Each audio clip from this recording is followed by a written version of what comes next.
So Livable Streets is an organization who's been around for 7 years. We advocate for better bicycling and walking and transit, creating safe streets and vibrant communities. It's about using transportation as a tool to make the city a better place to live, play, work, raise families, and for some of us to grow old. This is the 5th year, amazingly enough, that we have hosted the Boston Bicycle annual report back to the community.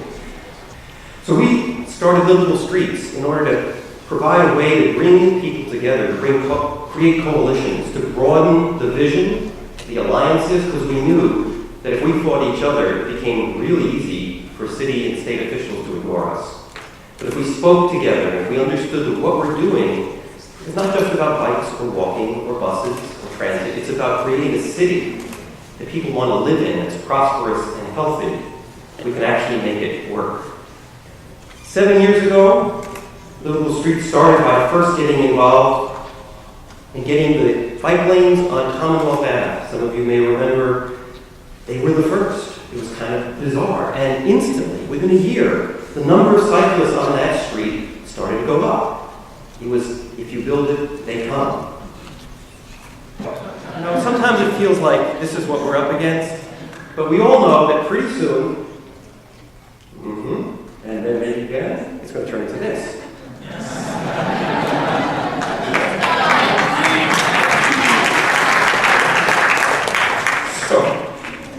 But actually, it is this. This is the Longfellow Bridge on a normal workday morning. This is half of the line. The person who took the picture was halfway through the line.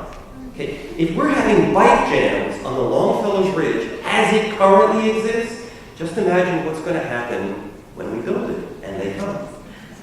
The city is changing. Thank you all for being here in the audience and caring about cycling.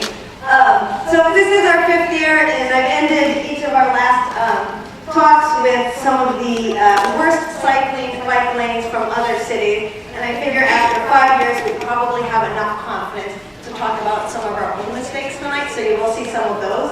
They're not really in bike lane form.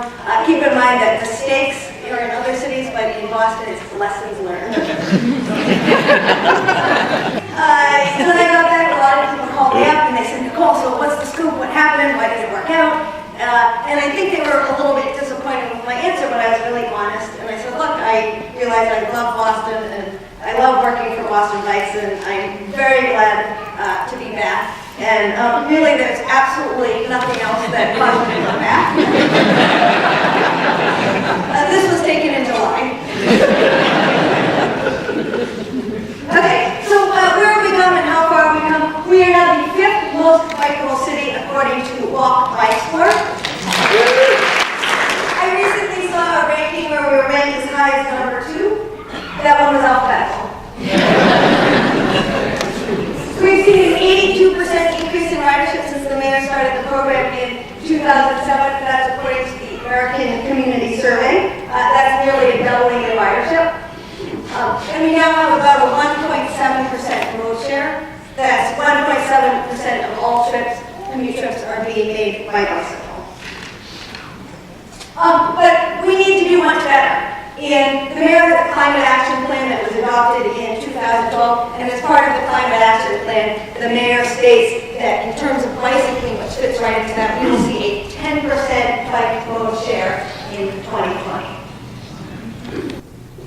Actually, I did want to point out one thing here in this photo that I really like. This is 1.7%. You've got 4 people waiting in line, queued up at a stoplight. It's one of my favorite photos. What I really like about it is actually they are stopped at the stoplight.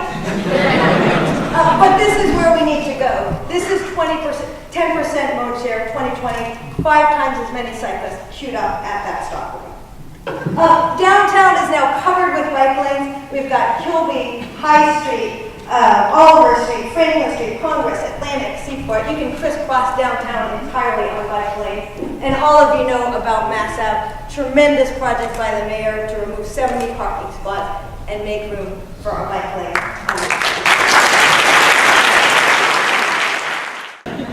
And we have 77 bike boxes throughout the city, according to one intern that we sent out with the task of find every single bike box. Okay, but where do we need to go? We've heard loud and clear from our advocates that we want protected bike lanes, cycle tracks, and we know the number one reason that people don't bike is fear of motor vehicles and safety. Cycle tracks, they are coming soon. This year we'll be installing Mount Vernon Street. That will be an on-road cycle track out in the UMass Boston area. And we've also been working with Public Works Department on construction. So you'll see cycle tracks starting to go in the ground as part of construction as early as 2014 on Seaver Street, Harrison Avenue, Summer Street, and we're obviously working on many more. Equity, encouragement, and education are the focus of the community cycling programs. Tonight I'm going to talk about the Youth Cycling Program and Roll It Forward. The Youth Cycling Program, affectionately called YCP for short, partners with Boston Public Schools and community centers to bring bike education and access to the youth of Boston. Some students, from the very young to seniors in high school, learn how to ride a bike for the first time. This is a magical moment, as you can imagine, inspires confidence and excitement in the students, as well as determination leading up to it. It's probably one of my favorite parts of this job, is teaching people how to ride and seeing that excitement as they learn how to ride. So many of you probably saw the front page article in the Globe covering the crash report, and there was one key finding there, one thing that came out of the police department data, which was very compelling. It was looking at behavioral factors in its incidences. It's right here. When there's factors that were noted, 55% of those factors are sort of shown as driver behaviors factors, and 44% are cyclists. The key thing to note here is it's pretty even. So as with every year, it does take an entire community to make Boston bike friendly, particularly from where we were starting.